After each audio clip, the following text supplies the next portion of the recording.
1 Samuel, capítulo 19. Procurou Saul encravar a Davi na parede, porém ele se desviou do seu golpe. Então fugiu Davi e escapou. Versículo 10. O capítulo de hoje deixa bem claro que Saul não estava bem espiritual e psicologicamente. O teste feito por Jonatas parecia ter provado que seu pai havia desistido de matar Davi, mas a sua farsa logo seria descoberta, e Davi se dividia entre fugir e esconder-se, e ficar na presença do rei e ajudá-lo a livrar-se do espírito maligno. Só que o último atentado de Saul contra Davi fez com que este percebesse o sério apuro em que se encontrava. Finalmente, o rei foi bem claro em suas intenções. Tomando conhecimento do paradeiro de Davi, Saul enviou mensageiros a Samuel e à casa dos profetas. O Senhor fez com que estes profetizassem e não cumprissem o mandado do rei.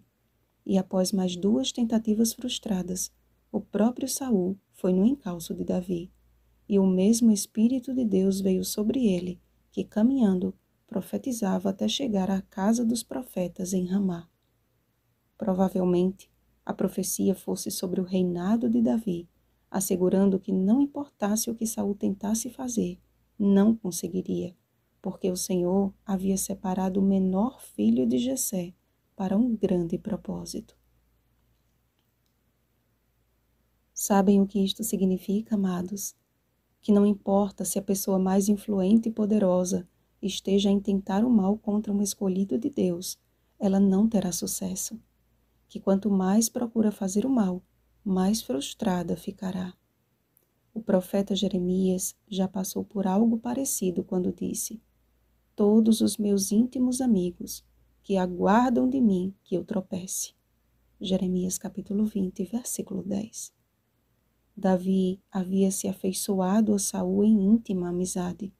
Ele poderia, sendo ungido de Deus e percebendo a malícia de Saul, tê-lo ferido, assim como o fez com Golias e com tantos filisteus. Mas era sofrido para Davi pensar que o rei o odiava. Apesar do ódio implacável de Saul, Davi o amava. Infelizmente, os piores inimigos muitas vezes são aqueles disfarçados de amigos. Na presença das pessoas são agradáveis e dóceis, mas na intimidade mostram quem realmente são.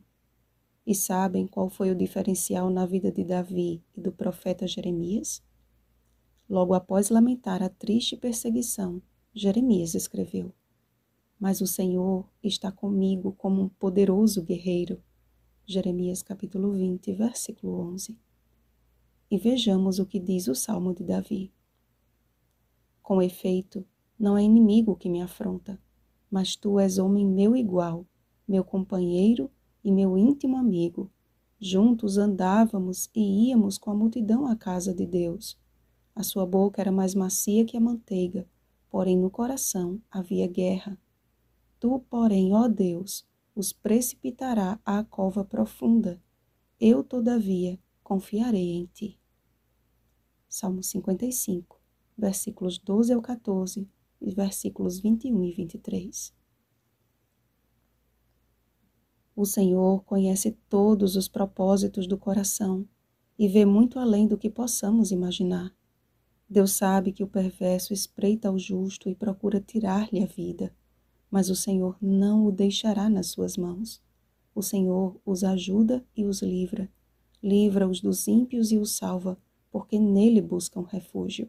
Salmo 37, versículos 32 ao 33 e versículo 40. Se alguém que você considerava amigo hoje lhe maltrata, confie no Senhor. Davi confiou em Deus e agiu com prudência, fugindo na hora certa. Em nenhum momento revidou o mal, mas chega um momento em que evitar a amargura das pessoas e orar por elas é a melhor decisão a se tomar. Evite o confronto. Fuja de palavras maliciosas e de atitudes conflitantes.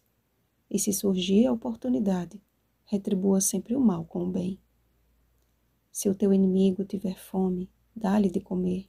Se tiver sede, dá-lhe de beber. Porque fazendo isto, amontoarás brasas vivas sobre a sua cabeça. Não te deixes vencer do mal, mas vence o mal com o bem. Romanos capítulo 12, versículos 20 ao 21. Vigiemos e oremos. Uma feliz semana, pacificadores. Rosana Garcia Barros.